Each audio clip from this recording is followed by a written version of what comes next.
Good morning, Maribek. Ito na si Maribek. Very busy siya sa kanyang pananahin ngayon. Anong tawag yun sa tatahin mo, Maribek? Basahan po. Basahan. Ilang ply yung isang basahan? 5 po. 5. Ano na. Okay na. Okay, mag-aaral muna kami ngayon Maribek. Kasama si Sister Conching mga.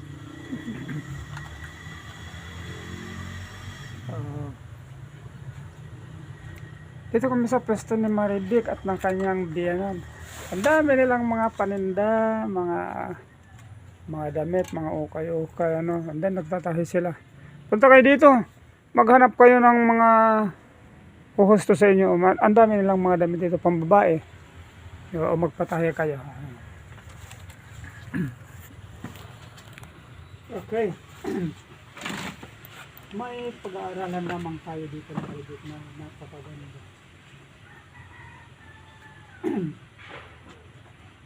Dito sa libro ng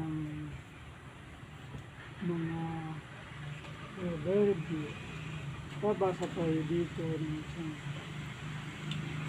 napakagandang teksto. May Bible ba si mama mo? Wala po. Doon sa bahay nila Dito sa Proverbs, babasa tayo Maribek ng ilang teksto. Ang mga tekstong ito ay ang maganda. May sinasabi siya dito na sabi ng Panginoon, I love them. Ikaw ang babasa, Maribek? Ito. 17 to 21. I love them that love me, and those that seek me early shall find me. Rich and honor are with me, yet double, rich and Christianness, my fruit is better than gold, yet than fine gold, and my refune than choice silver. I led in the way of Christianness in the minds of the paths of judgment, that I might cause those that love me to entreat substance and will fill their treasures. Sabi niya, Maribek, iniibig ko ang mga umiibig sa akin, sabi ng Panginoon. At ang mga nagsisihanap sa akin ay masusumpungan nila ako. Ang sabi niya, kayamanan at karangalan ay nasa akin. Ang lumalaging kayamanan. So ang bunga daw niya ay mas mainam sa pilak kaysa sa ginto. Ang sabi ng Panginoon, nasa kanya ang righteousness, katwiran. And then sabi niya sa 21, upang ang mga umiibig sa akin ay papagmanahin ko sila ng pag-aari at upang punuin ko ang kanilang ingatang yaman. Pero ito, dito Maribek, pumapasok yung ang biyaya ng Panginoon ay para sa mga umiibig sa Kanya. At binibigyan niya ng napakalaking pagpapala. So, ang pagpapala ng Panginoon Maribek, hindi lamang sa lati at ginto.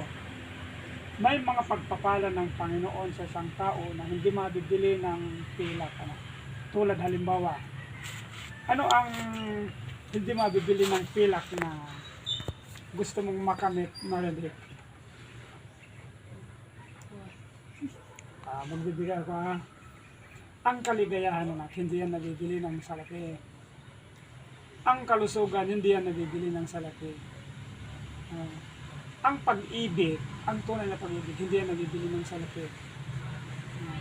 And then, ang kaligtasan, Maribek, hindi nabibili yan ng salapi. Yan ay sa pamagitan lamang ng pag-ibig natin sa Panginoon. Ngunit dito naman, Ang Panginoon naman, sabi niya, bibigyan daw niya tayo, ang mga umiibig sa Kanya, papagmanahin niya ng kayamanan. So, siyempre, nandyan yung mga pangangailangan natin. Lahat ng pangangailangan natin, ibibigay ng Panginoon tulad ng ito, isang business ngayon, dito, hindi mahirap sa'yo na paunlarin ka ng Panginoon dito. Una, andito ka sa biyanan mo. Dito nakakapag-umpisa ka na, matututo ka ng gusto dito. Sa lahat ng mga bagay, matututunan mo. Kasi, pagtanda ni mama niyo, ikaw talagang papalit sa kanya. Kasi, si ate mo, iba naman ang kanyang although may mga paninda din siya doon, may mga bago na pambahay, gano'n, pang araw-araw. Pero ewan ko kung marunong manahin si Len. Marunong. Marunong din, pero hindi na manahin. Hindi bago ang sa kanya. Mas maganda dito sa iyo. Kasi tulad nito ngayon, yung mga hindi nabibili, marami kang mapaggagamitan tulad nito. So, huwag mo lang kakalimutan, Maribel, na sambahin ang Panginoon. Kasi, kung bakit niya tayo tinatawagang sumamba sa Kanya, dahil tayo ay nilikha niya. At karapatan natin siyang sambahin dahil siya ang manlilikha sa atin. So, pagkalain ka ng Panginoon, Maribel, at tulad ng sinabi niya, papagpalain ka niya, bibigyan ka niya ng tawid. Ano na yung tawid sa Tagalog? Pamana. Pamana. Upang papagmanahin ko ang mga umiibig sa akin. Okay, so panalangin tayo tayo. Tingnan natin ang biyaya ng Panginoon na yan para sa iyo, at Miss Matt, Okay. Ama namin na nasa langit ka, tinatawagan po namin ang iyong banal na pangalan. Upang ikaw, Panginoon, ang aming daingan. Ikaw, Panginoon, ang aming katapatan na magbibigay sa amin ng mga bagay na ukol sa ikaliligayan mo at ikaliligayan namin, Panginoon.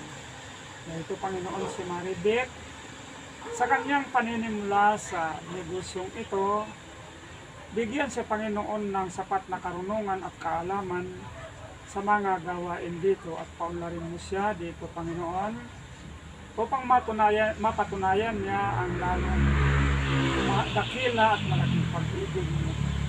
Alalahanin ang kanyang asawa, si Smart, tulungan siya sa kanyang trabaho, at alagaan ang kanilang pananampalataya, Panginoon, lalo na si Maribel. Ingatan ang kanilang kalusugan, pati na rin ang kanilang mga magulang, ang lahat ng kanilang mga mahal sa buhay, upang kami lahat, Panginoon, ay magkaisa na purihin ang iyong banal na pangalan, lalo na sa mga banal na araw na itinakda mo upang ikaw ay aming sambahin. Panginoon, pagpalain si Maribel at gabayan siya, at kaming lahat, Panginoon, ay alalahanin mo sa araw na iyong pagbabalik. Ang lahat na ito, Panginoon, hiningi namin sa iyo, na kami lubusang nagtitiwala at sumasampalataya sa pangalan lamang ng aming tagapagligtas na si Jesus. Amen. Ito,